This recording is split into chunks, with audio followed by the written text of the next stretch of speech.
Hello everyone welcome to my YouTube channel. यसभन्दा अगाडि चाहिँ मैले जम्मू काश्मीरको पहलगाम भन्ने ठाउँमा भएको टेरर एट्याक र इन्डियामा बन्ने पाकिस्तान र इन्डियाको सम्बन्धलाई लिएर कस्ता मुभीहरू बन्छन् त त्यस बिचमा यस्ता टेरर अट्याक पटक पटक भइरहने टेरर अट्याक बिचमा के कस्ता सम्बन्ध छ भनेर एउटा भिडियोमा आफ्नो व्यक्तिगत रायहरू बनाएर मैले एउटा भिडियो बनाएको थिएँ। त्यस भिडियोमा चाहिँ अडियो क्वालिटी अलिकति भएन भनेर विभिन्न कमेन्टहरू आएको थियो, त्यही भएर त्यसलाई मैले फेरि अडियो क्वालिटीलाई इम्प्रुभ गरेर मैले नयाँ भिडियो मैले यस च्यानलमा राखिसकेको छु। तपाईँहरूले गएर फेरि खोजेर हेर्न सक्नुहुन्छ भने आजको यस भिडियोमा चाहिँ म यही वैशाख 26 गतेदेखि नेपालभरि रिलिज हुन गइरहेको चलचित्र उनको स्वेटरको ट्रेलर जुन चाहिँ 2 दिन अगाडि रिलिज भएको रहेछ, त्यसमा त्यस ट्रेलरको म रिभ्यू गर्नेछु भने यो ट्रेलरले मुभीको स्टोरी कस्तो सजेस्ट गरेको छ त त्यस बारेमा पनि मैले आफ्नो केही प्रेडिक्सनहरू राख्ने कोसिस गर्नेछु। पक्कै पनि ट्रेलर चाहिँ मलाई कस्तो मनपर्छ भनेर भन्दाखेरि त्यस्तो खालको ट्रेलर मनपर्छ जुन चाहिँ हेर्दाखेरि एकदमै इन्ट्रेस्टिङ पनि होस् र त्यसले कुनै पनि मुभीको प्लटलाई चाहिँ रिभिल नगरोस्, त्यस्ता ट्रेलरहरू चाहिँ मलाई पक्कै पनि मनपर्ने पर्छ।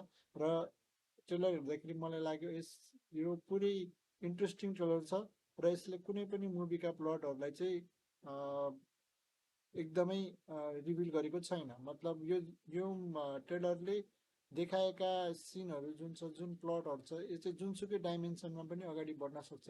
तसर्थ मैले आफ्नो केही यस्तो हुनसक्छ त्यस्तो हुनसक्छ भनेर आफ्नो प्रेडिक्सनहरू राख्ने प्रयास गर्नेछु भने मलाई यस मुभीको ट्रेलरमा जुन विपिन कार्कीको जुन नयाँ लुक्स प्रस्तुत गरेको छ त्यो पनि साह्रै सुहाएको छ।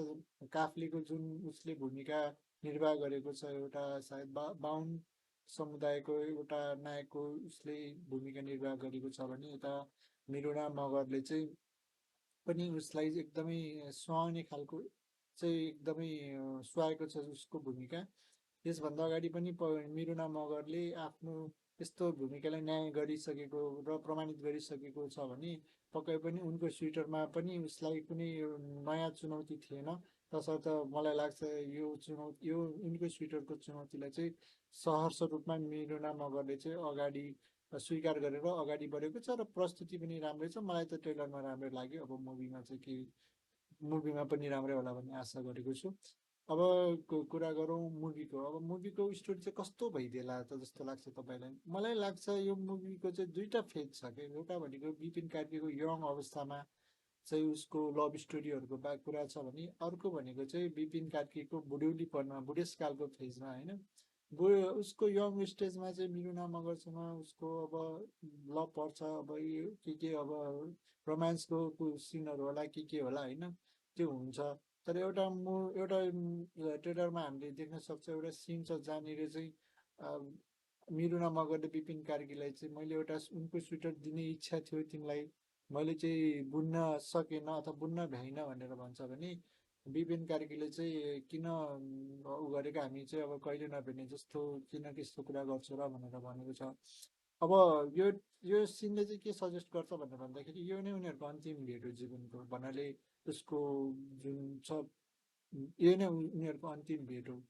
तर उनीहरू समयको चक्रमा के भएर जान्छ होला भन्ने मेरो गेस छ भनेर भन्दाखेरि विपिन कार्कीको छोराले मिरुना मगरको छोरीलाई मन पराउँछ र ऊ चाहिँ पक्कै पनि बाहुन हो होइन, बाहुन हो। अब उसले चाहिँ मिरुना मगरसँग सायद त्यही अन्तर्जातीय सम्बन्ध भएर चाहिँ उसले सायद फ्यामिलीहरूले अलिकति अस्वीकार गरेको भएर उसले मिरुना मगरलाई सायद बिहे पनि गर्न सकेन होला।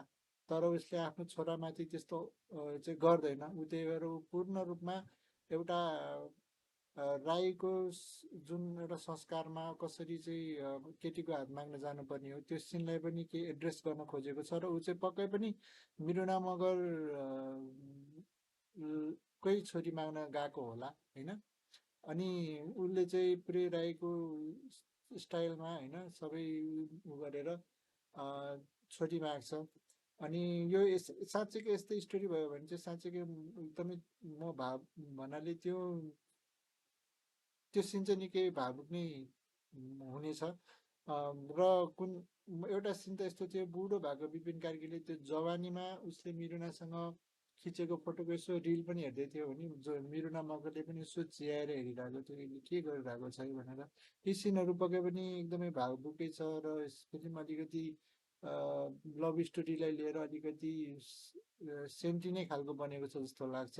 यही रह्यो, यही मेरो प्रेडिक्सन रह्यो होइन। अब फिल्म त कस्तो बनेको छ त्यो चाहिँ म हलमै गएर हेर्नलाई एकदम एक्साइटेड छु। र पक्कै पनि म 26 गते त सायद म भ्याउँदिनँ होला, तर म पहिलो हप्ताभित्र नै यसको मुभी हेरेर म रिभ्यू गर्नेछु। एक हप्ताभन्दा ढिलो भयो भने त मैले सायद यो मुभी हेर्न नै पाउँदैन, किनभने राम्रो भएन त एक हप्ताभन्दा बेसी हलमा टिक्ला होइन। अब यो त्यस्तै रह्यो भने त कसरी टिक्ला र हलमा पनि। तर आशा गरौँ राम्रो व्यापार गर्नेछ भन्दै मेरो 2 शब्द यहीँ टुङ्ग्याउँछु। धन्यवाद।